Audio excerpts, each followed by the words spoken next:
Hammaga assalomu alaykum. Bu videoda ipoteka haqida gaplashamiz. Ko'pchilik mijozlarni qiynayotgan savol bu xonadon oldim, ertaga ko'pchilik hozir quruvchilarda gibkiy grafik degan narsa bor. Gibridniy uslovida sotuvlari ochilgan.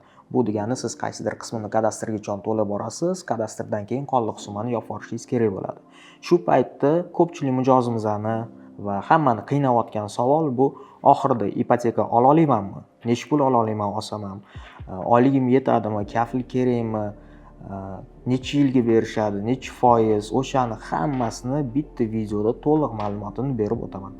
Bugungi kunda hamma banklarimizni ipotekaga berishyapti.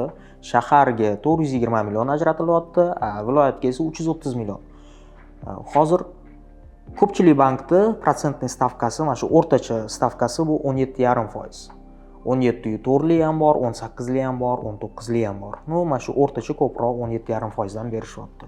17,5% dan siz 10 yil, 15 yil, 20 yilgacha olsangiz bo'ladi. 7 yildan boshlab 20 yilgacha ipoteka olsangiz bo'ladi. Buni olish uchun sizga nima kerak?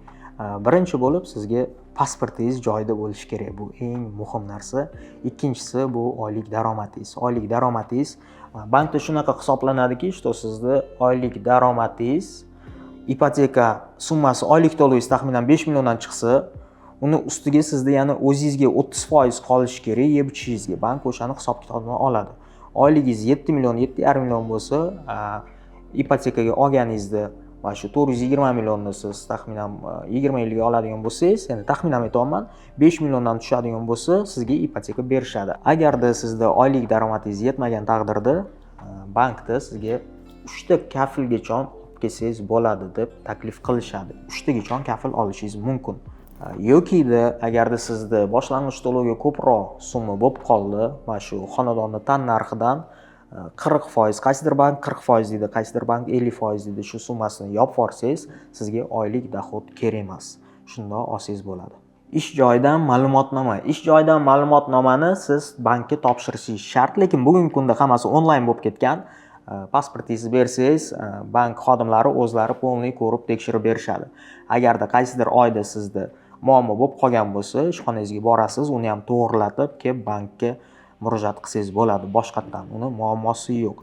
Agarda sizga qaysidir bank отказ bergan bo'lsa, xavotir olmang, boshqa bankka murojaat qilsangiz, har xil bankda har xil условиялар. Bu degani boshqa bankka murojaat qilsangiz, ular qilib berishi mumkin. Va oxirgi hujjatimiz bu uy sotib olish shartnomasi.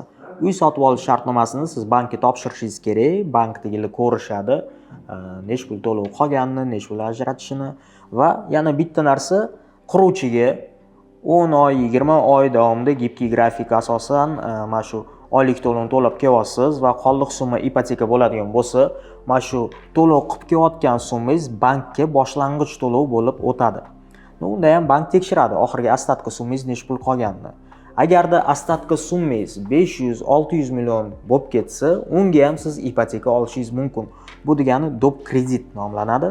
Do'p kreditni foizi o'zgaradi va oylik daromadingiz ko'proq bo'lishi kerak. Boyaga aytganimdek 30% oyligingizdan o'zingizga yeb ichishga qolishi kerak. Qolgan summasi ipoteka yopilishi uchun yetarli bo'lishi kerak. Yuqorida aytgan hujjatlarni agarda sizda hammasi tayyor mavjud bo'lsa, men sizga ketma-ket nima qilishingizni hozir aytib beraman.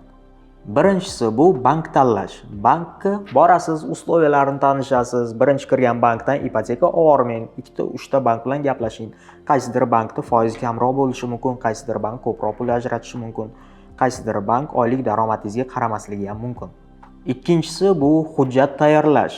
Pasport, oldi-sotdi shartnomasi va qolgan oylik ma'lumotlarini tayyorlab berishingiz kerak bo'ladi. Undan keyin bankka borib siz ariza topshirishingiz kerak. Ariza topshirganingizdan keyin bank har bitta hujjatlaringizni ko'rib chiqadi. Va oxirgisi bu shartnomani imzolash. Agarda hammasi joyiga kelgan bo'lsa, sizga hamma условиялari ma'qul kelgan bo'lsa, shartnomani imzolab, to'lovlarni boshlasangiz bo'ladi. Ana endi asosiy ma'lumot.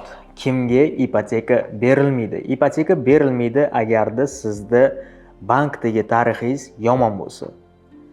Ikkinchisi, agarda sizda sudda qarzingiz bo'lsa.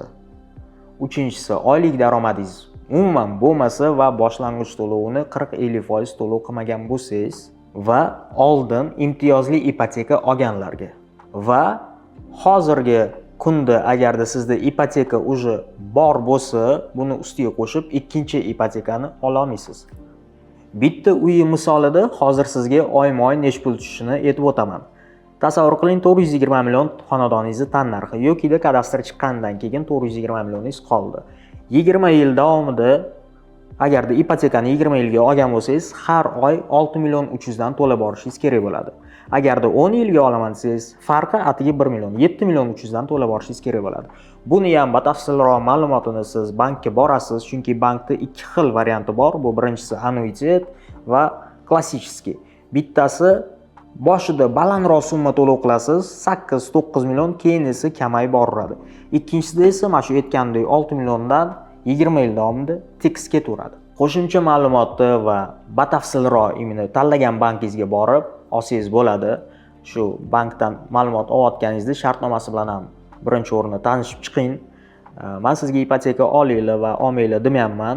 Har kim o'zini finansiy holatiga kelib chiqqanda kimdir oladi, kimdir ipotekasiz yopib yuboradi. O'shaning uchun maslahat oling deb ham bermayman, olmang deb ham bermayman.